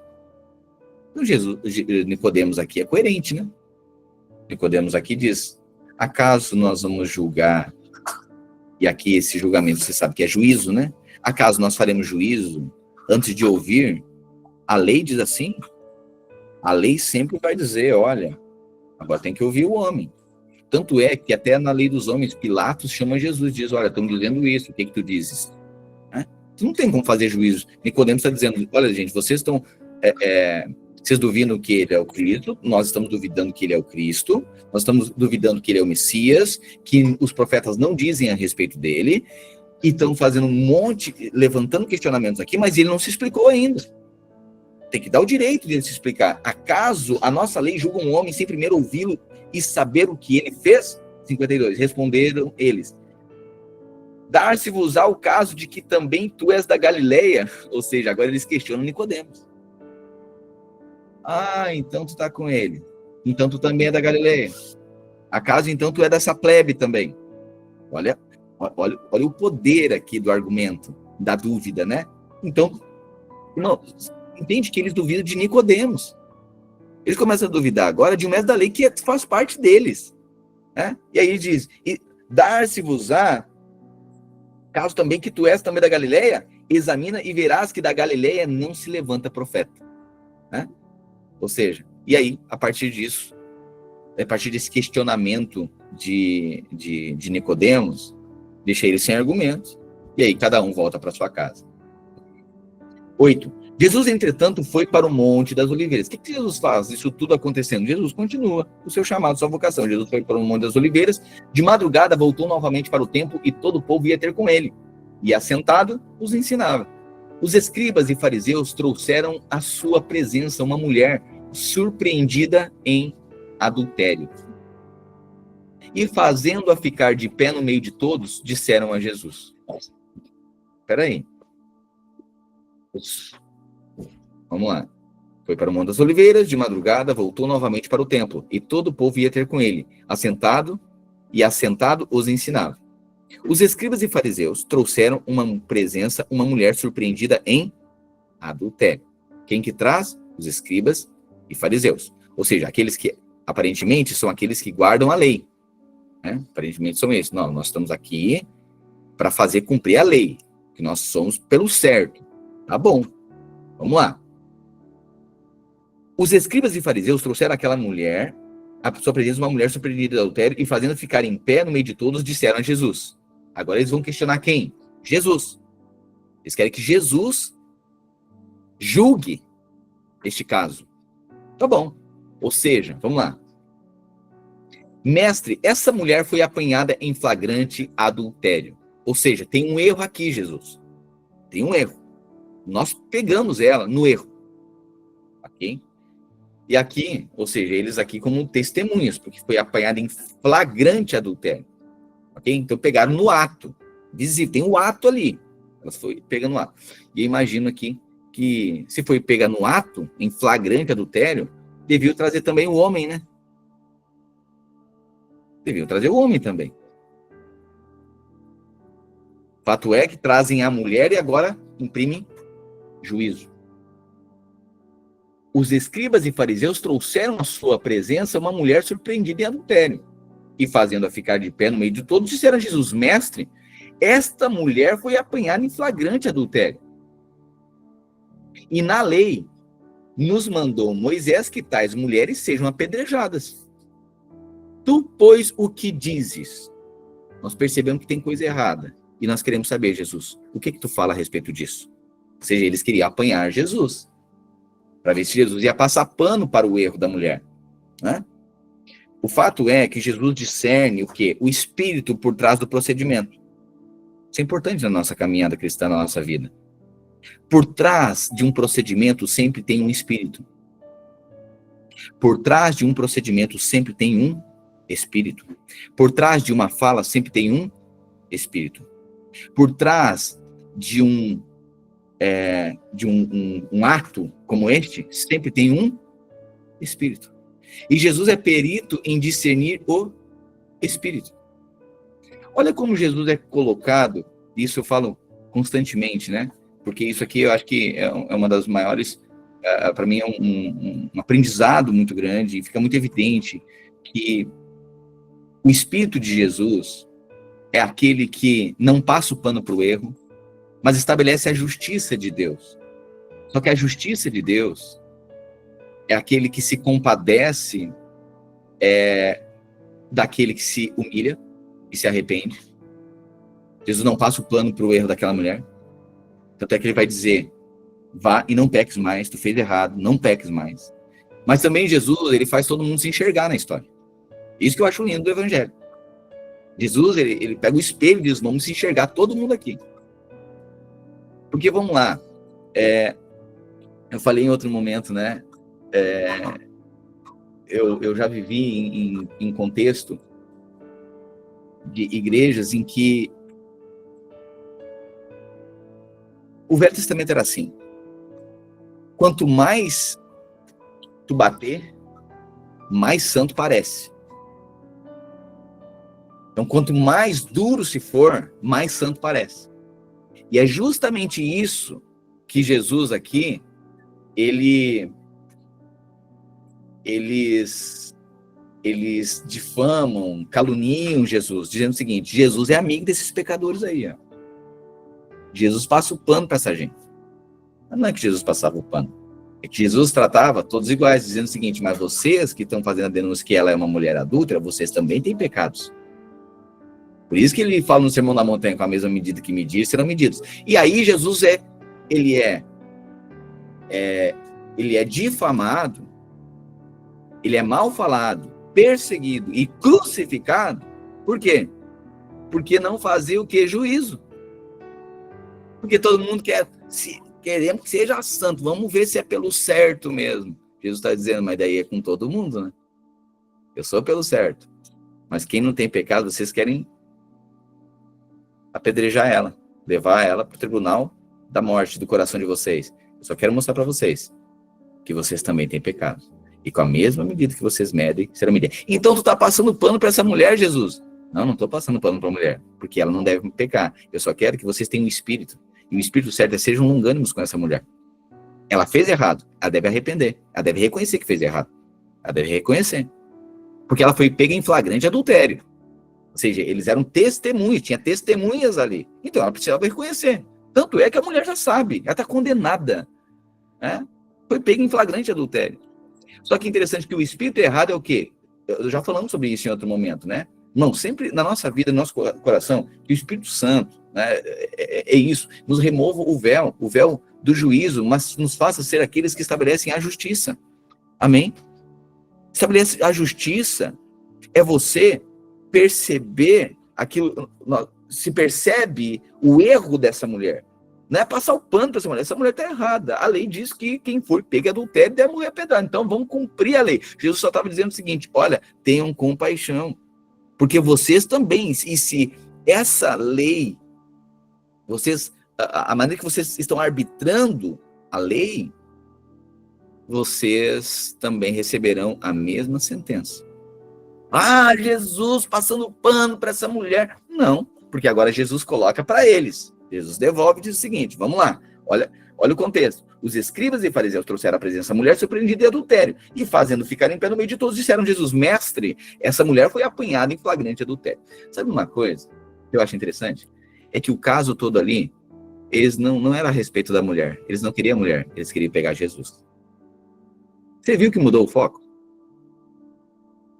Eles queriam matar Jesus. Então denunciavam a mulher, porque tinha um erro mesmo, aconteceu, tinha um flagrante ali, e eles queriam agora denunciar e pegar Jesus.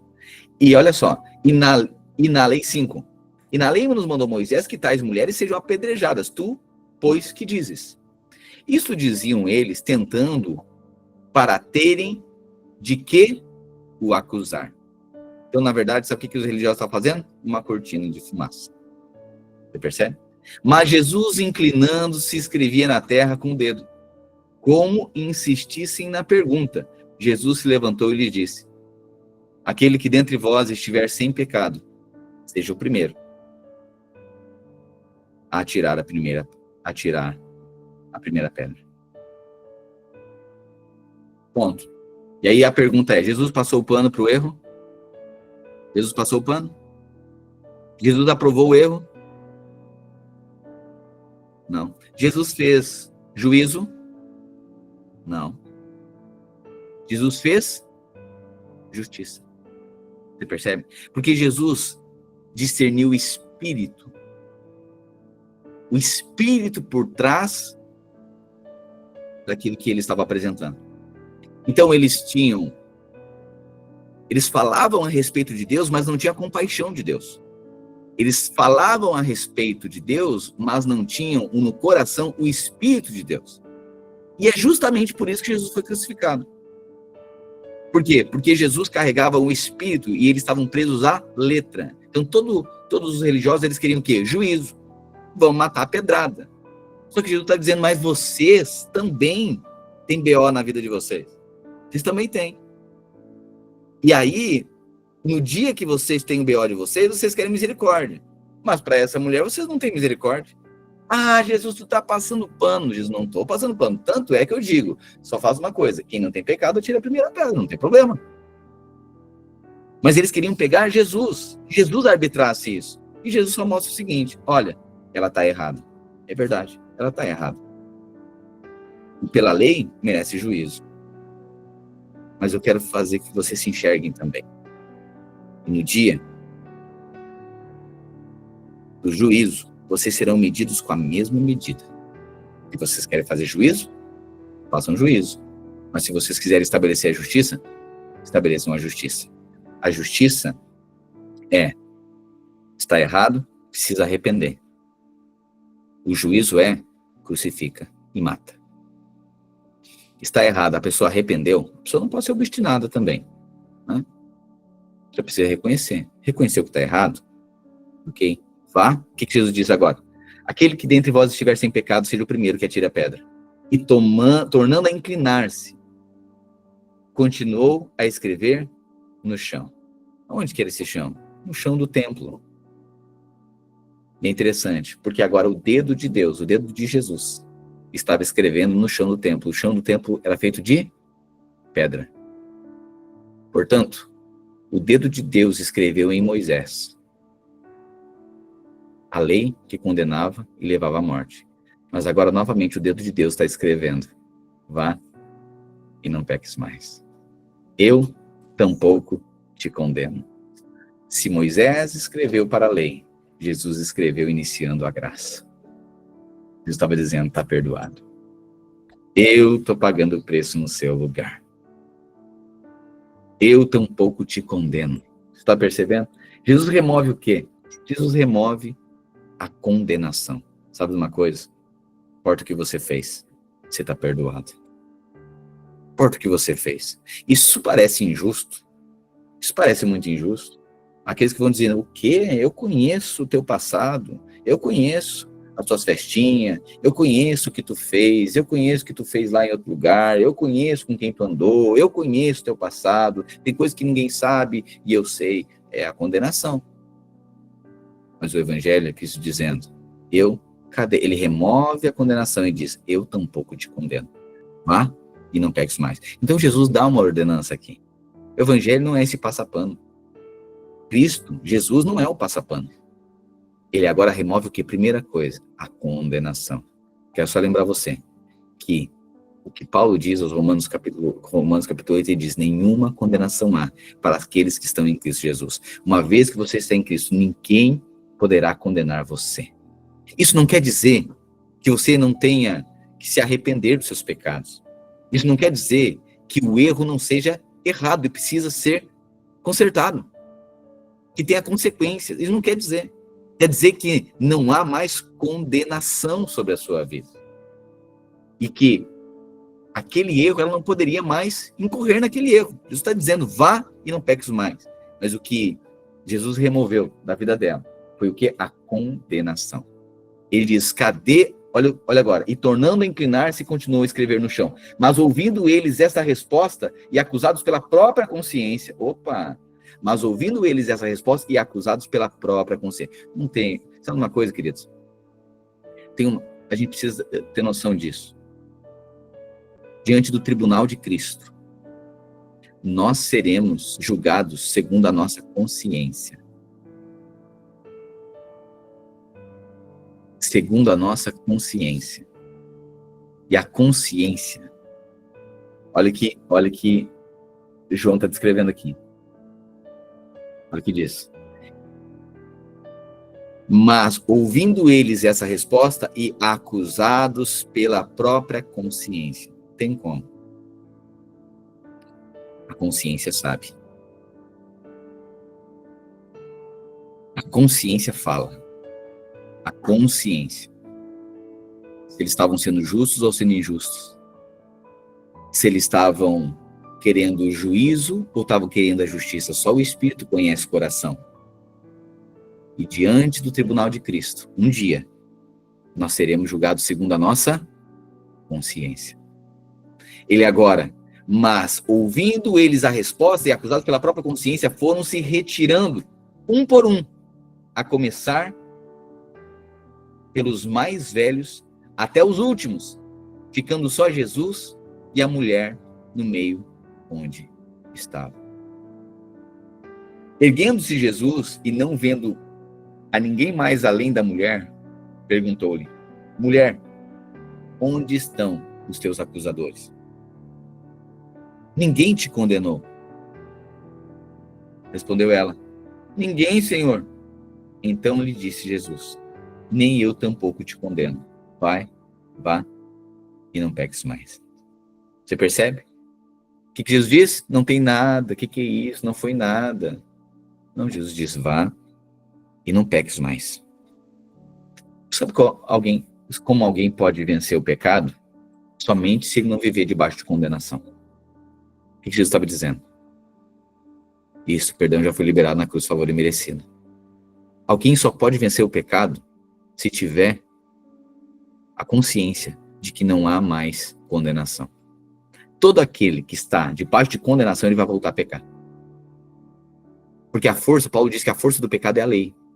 Quanto mais não faça, olha, Deus vai te pegar. Quanto mais não faça, mais força o pecado tem em nós.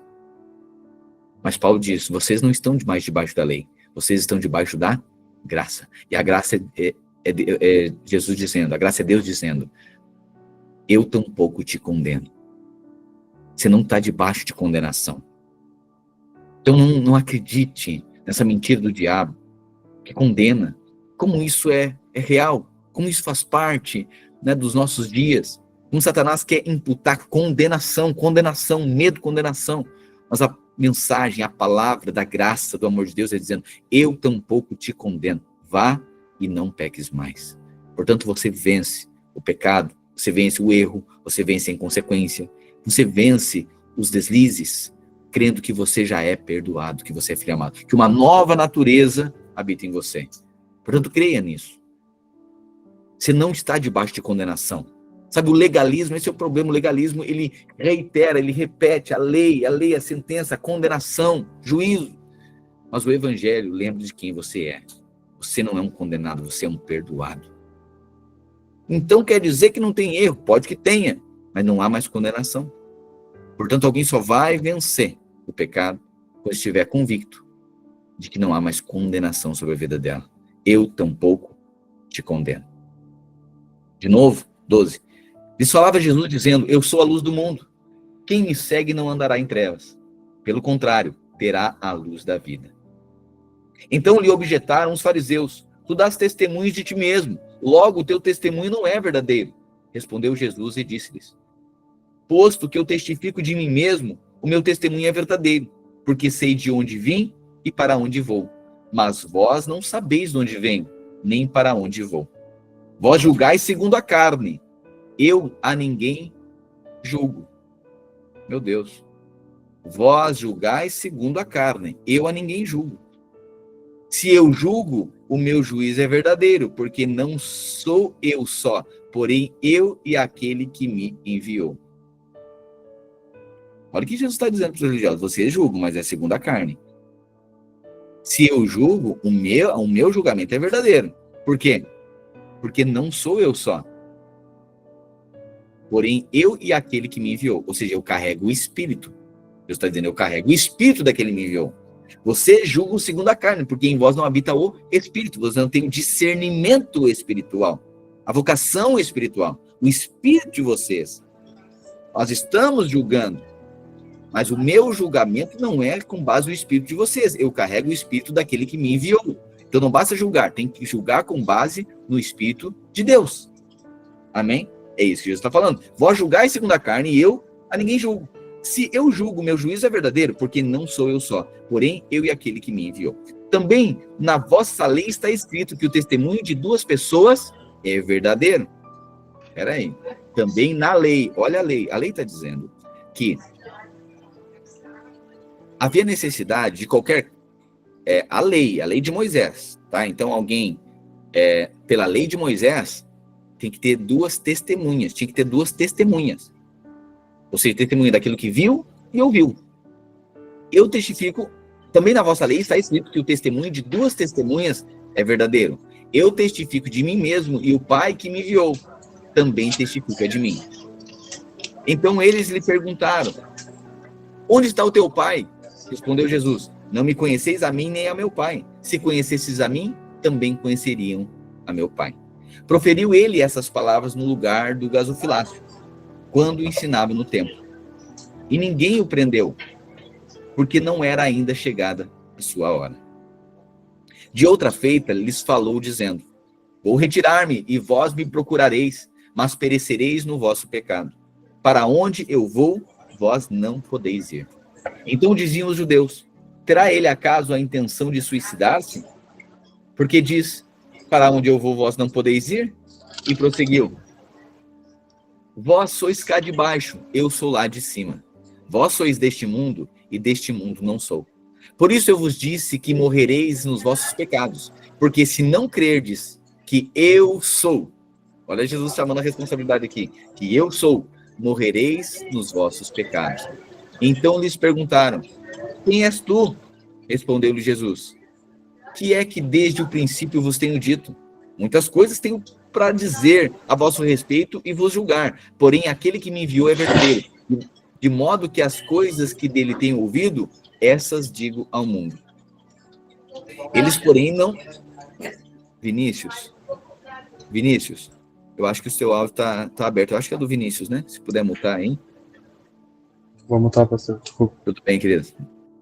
Disse-lhes, pois, Jesus: quando levantardes o Filho do Homem, então sabereis que eu sou, e que nada faço por mim mesmo, mas falo como o Pai que me ensinou, e aquele que me enviou está comigo. Não me deixou só, porque eu faço sempre o que lhe agrada. Ditas essas coisas, muitos creram nele. Disse, pois, Jesus aos judeus que haviam crido nele: se vós permanecerdes em mim, na minha palavra, sois verdadeiramente meus discípulos, e conhecereis a verdade, e a verdade vos libertará. Responderam-lhe: somos descendência de Abraão e jamais fomos escravos de alguém. Como dizes tu que nós seremos livres? Replicou-lhe Jesus: em verdade vos digo, todo que comete pecado é escravo do pecado. O escravo não fica sempre na casa, o filho sim, para sempre. Se, pois, o Filho vos libertar, verdadeiramente sereis livres. Bem sei que sois descendência de Abraão, contudo procurais matar-me, porque a minha palavra não está em vós. Meu Deus. Ele sabe por que vocês procuram me matar? Porque meu espírito, a minha palavra não está em vós. Não está. Eu falo das coisas que vi junto de meu Pai. Vós, porém, fazeis o que vistes em vosso Pai. Então, lhe responderam: nosso pai é Abraão. Disse-lhe Jesus: se sois filhos de Abraão, praticai as obras de Abraão. Mas agora procurais matar-me, a mim que vos tenho falado a verdade que ouvi de Deus. Assim não procedeu Abraão. Meu Deus, vocês procuram me matar, a mim que vos tenho falado a verdade que ouvi de Deus. Assim não procedeu Abraão. Vós fazeis as obras de vosso pai. Disseram-lhe eles: nós não somos bastardos, temos um pai que é Deus. Replicou-lhe Jesus: se Deus fosse de fato vosso pai, certamente me havíeis de amar. Uau! Está dizendo, não, mas a gente tem, nosso pai é Deus. Aí Jesus está dizendo, mas se Deus fosse vosso pai, vocês me amariam. Vocês perceberiam o espírito do qual eu faço parte, de quem eu sou. Vocês creriam em mim. Porque eu vim de Deus e aqui estou. Pois não vim de mim mesmo, mas ele me enviou. Qual a razão por que não compreendeis a minha linguagem? É porque sois incapazes de ouvir a minha palavra. Olha agora Jesus é duro. Jesus é firme aqui. Vós sois do diabo, meu Deus, que é vosso pai, e quereis satisfazer-lhes os desejos. O que Jesus está dizendo? Vocês, vosso pai é o diabo, que vocês imprimem o juízo, mas vocês não estabelecem a justiça. Qual razão por que não compreendeis a minha linguagem? Sabe por quê? Porque o espírito de vocês não é o espírito do meu pai. Vocês não estão no espírito, as minhas palavras não estão em vocês, o meu espírito não está em vocês, e vós sois do diabo, que é vosso pai, e quereis satisfazer-lhes o desejo. Ele foi homicida desde o princípio, e jamais se firmou na verdade, porque nele não há verdade. Quando ele profere mentira, fala do que lhe é próprio, porque é mentiroso e pai da mentira. Mas porque eu digo a verdade, não me credes. Quem dentre vós me convence de pecado? Se vos digo a verdade, por que razão não me credes? Quem é Deus ouve as palavras de Deus. Por isso, não me dais ouvidos, porque não sois de Deus. Responderam, pois, os judeus e lhe disseram: porventura não temos razão em dizer que é samaritano e tem demônio? Replicou-lhe Jesus: eu não tenho demônio. Pelo contrário, honra meu Pai e vós me desonrais. Eu não procuro a minha própria glória. Há quem a busque e julgue. Em verdade vos digo, se alguém guardar a minha palavra, não verá a morte eternamente. Disseram-lhe os judeus, agora estamos certos de que tem demônio. Abraão morreu e também os profetas. E tu dizes, se alguém guardar a minha palavra, não provará a morte eternamente. És maior do que Abraão, nosso pai que morreu? Também os profetas morreram. Quem, pois, te fazes ser? Respondeu-lhe Jesus. Se eu me glorifico a mim mesmo, a minha glória nada é. Quem me glorifica é meu Pai, o qual vós dizeis que é vosso Deus. Entretanto, vós não o tendes conhecido, eu, porém, o conheço. Se eu disser que não o conheço, serei como vós, mentiroso. Mas eu o conheço e guardo a sua palavra. Abraão, vosso pai, alegrou-se por ver o meu dia. Viu e regozijou-se. Perguntaram-lhe, pois, os judeus, ainda não tem 50 anos e viste Abraão? Respondeu Jesus, em verdade vos digo, antes que Abraão existisse, eu sou. Então pegaram em pedras para atirar nele, mas Jesus se ocultou e saiu do templo. Caminhando, Jesus viu um homem cego de nascença.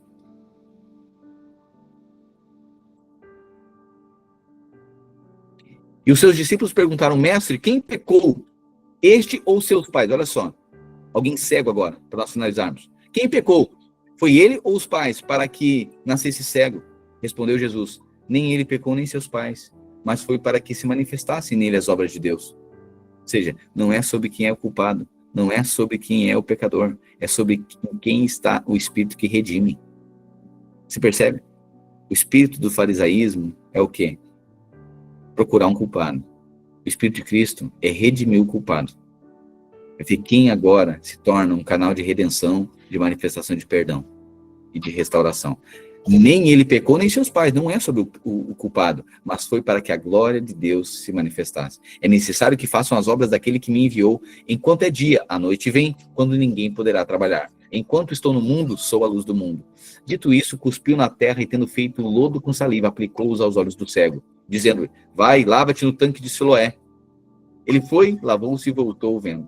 Então os vizinhos e os que dantes o conheciam de vista, como mendigo, perguntavam, não é este que estava sentado pedindo esmolas? Uns diziam, é ele. Outros, não, mas se parece com ele. Ele mesmo, porém, dizia, sou eu que estava... o cego de nascença está dizendo, sou eu que estava ali sentado pedindo esmola. Perguntaram-lhe, pois, como te foram abertos os olhos? Explica, não dá uma explicação, o que aconteceu, como é que aconteceu, como é que ele te curou? E olha agora, o homem chamado Jesus, ele diz, o homem chamado Jesus fez um lodo, ele untou-me os olhos e disse, vai ao tanque de Siloé e lava-me. Então eu fui, me lavei e estou vendo. Disseram-lhe, pois, onde está ele? Respondeu, eu não sei. Levaram, pois, os fariseus o que dantes fora cego. E era sábado, o dia em que Jesus fez o lodo e lhe abriu os olhos. Não podia curar no sábado. Então os fariseus, por sua vez, lhe perguntaram como chegar a ver. Ao que lhes respondeu, aplicou lodo aos meus olhos. Aí ele respondeu, eles perguntaram, explica aí o que aconteceu. Agora ele explica para os fariseus, né? Ele disse, olha, aplicou lodo nos meus olhos, lavei e me estou vendo. Por isso, alguns dos fariseus diziam, esse homem não é de Deus, porque não guarda o sábado, diziam outros. Como pode um homem pecador fazer tamanhos sinais? E houve dissensão entre eles. De novo, perguntaram ao cego, quem dizes tu a respeito dele, visto que te abriu os olhos? Que é profeta, respondeu ele.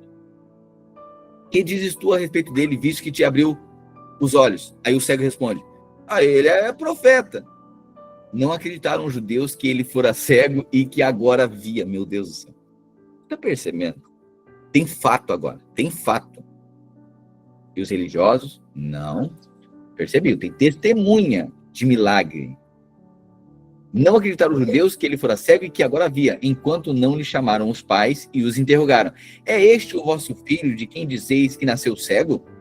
Como, pois, ele está vendo agora? Então os pais responderam, sabemos que este é o nosso filho. Ele nasceu cego, mas não sabemos como ele vê. Ou quem lhe abriu os olhos também não sabemos. Perguntem a ele. Idade ele tem. Oh, Deus. Estava perguntando. É verdade que teu filho era cego? Ele diz, é verdade. Tá, mas como é que os olhos dele foram abertos? Como é que ele está vendo agora? Ele diz, eu sei lá, pergunto para ele. Diz, tá, mas e quem é que abriu os olhos dele? Ele diz, pergunta para quem abriu. Porque os fariseus agora começam a pressionar eles, né? Que eles queriam, na verdade, levantar isso. Exatamente, o véu era tanto que negava até o fato. É isso mesmo. Ou seja, tinha um fato ali, tinha um milagre ali, mas nega. A cegueira nega o fato, né? Isso disseram a seus pais porque estavam com medo dos judeus. Olha só, os pais do cego agora estavam com medo dos judeus, pois eles já haviam assentado que se alguém confessasse ser Jesus o Cristo, fosse expulso da sinagoga. Tá percebendo? Então já estava combinado entre eles.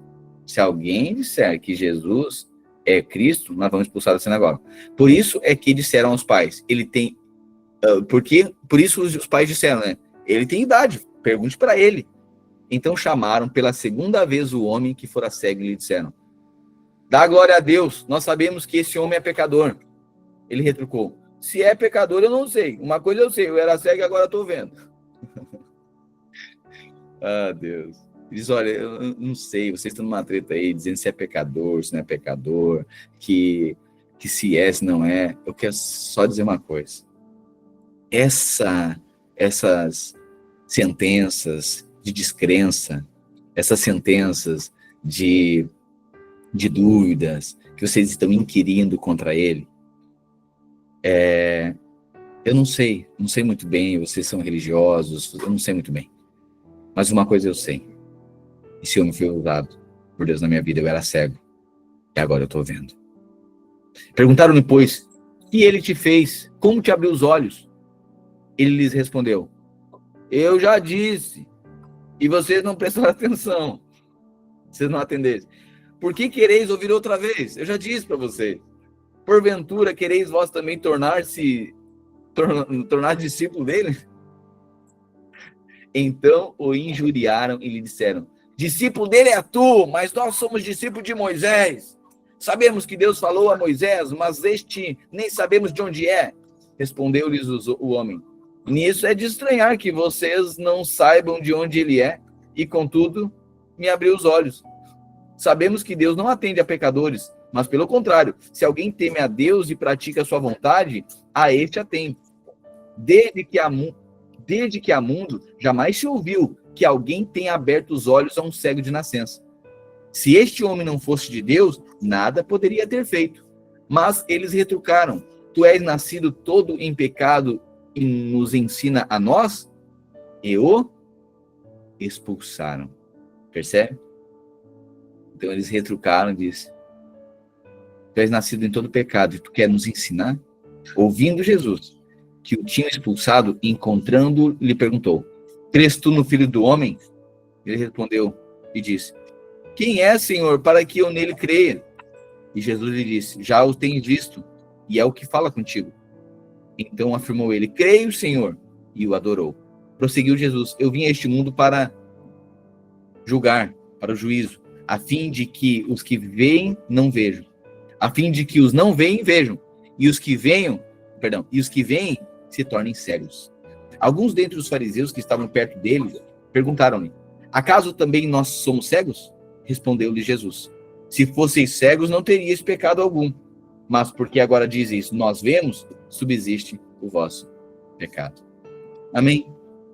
Senhor Jesus, somos gratos a Deus pela revelação, sabedoria. Pedimos a Deus discernimento da tua palavra. Nos dá o teu Espírito. Nosso pedido hoje é que o Senhor nos dê o seu Espírito. O Espírito por trás da letra, o Espírito, o coração, o teu coração, Jesus. Livra-nos, ó Deus, de todo farisaísmo. Livra-nos, ó Deus, de vivermos uma vida sem discernirmos o teu coração. Carregamos, ó Deus, a virtude por meio do teu Espírito. Dê-nos, ó Deus, discernimento. Dê-nos, ó Deus, percepção aguçada. Dê-nos, ó Deus, discernimento profundo da tua palavra. Pois a tua palavra é luz. A tua palavra não deixa nada em trevas, nada em oculto. A tua palavra revela, a tua palavra mostra, a tua palavra guia, a tua palavra redime, a tua palavra perdoa, a tua palavra faz justiça, a tua palavra leva, ó Deus, a humildade, provoca a humilhação, a tua palavra, ó Deus, confronta, a tua palavra transforma. A tua palavra disciplina, a tua palavra muda, a tua palavra altera, a tua palavra divide aquilo que é da alma daquilo que é do espírito. Ela penetra o coração na forma mais profunda e discerne até a intenção do coração. Quero declarar nós somos totalmente afetados pela tua palavra. Nós carregamos a palavra e essa palavra permanece em nós. A tua palavra permanece em nós. Somos o teu povo, amados, perdoados, redimidos. Nenhuma condenação há sobre a nossa vida. Não há mais juízo. O juízo veio sobre Cristo. Em nós foi manifestada a justiça da cruz. Nós oramos e declaramos que nós somos amados, perdoados, filhos eleitos. Em nome de Jesus. Amém, amém e amém. Amém, querido irmão. Você é perdoado, você é amado, você é eleito, você é escolhido. E não há nenhuma condenação sobre a sua vida. Amém? Graça e paz, uma boa tarde para você. Nós voltamos aqui amanhã no nosso devocional. Amém? Lembrando, você que já recebeu o convite aí do Bem Casados,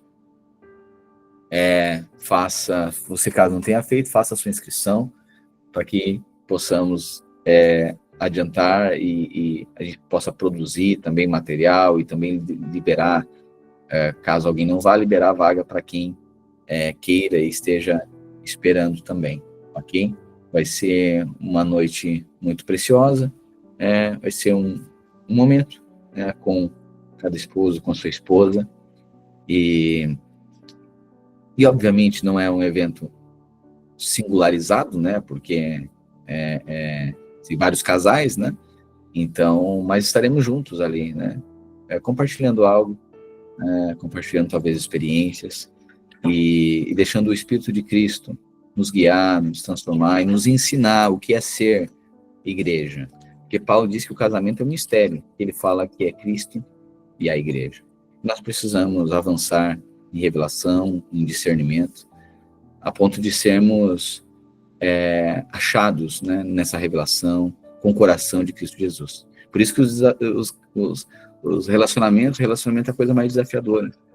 Porque essa relação, Paulo diz que é Cristo e a igreja, portanto, tem alguém que vai precisar se colocar nesse lugar de morte, nesse lugar de doação, de entrega, né, de renúncias, muitas vezes. E nós precisamos aprender a sermos como Cristo, a reconhecer, a termos compaixão, sermos longânimo, né, e ao mesmo tempo que sermos posicionados, convictos, né, mas sensíveis à voz do Espírito.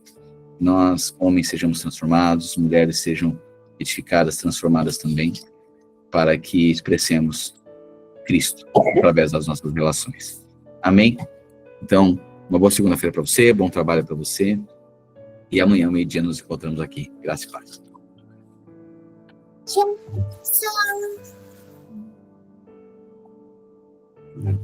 Tchau.